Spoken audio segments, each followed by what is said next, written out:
Hi, I'm Erin from the Cheshire Public Library, and today we'll be making ice cream in a bag.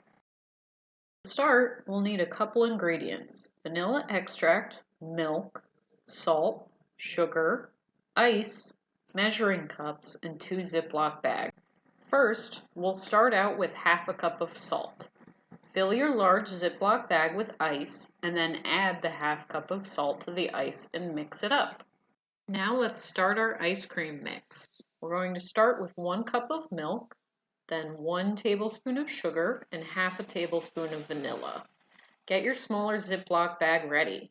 First, we'll add our cup of milk. It can be any kind you like, and then we'll add a tablespoon of sugar and half a tablespoon of vanilla, my favorite ice cream flavor. Then you're going to seal it up nice and tight and get ready for the next step.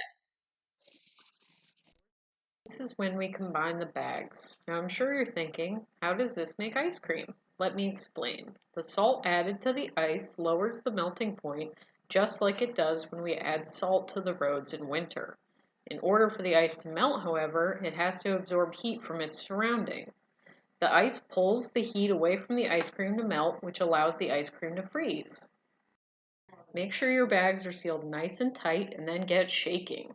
You're going to shake it for 5 minutes. So dance around the room and make sure it's nice and mixed. And now we have our very own ice cream. Let's give it a try. Yum!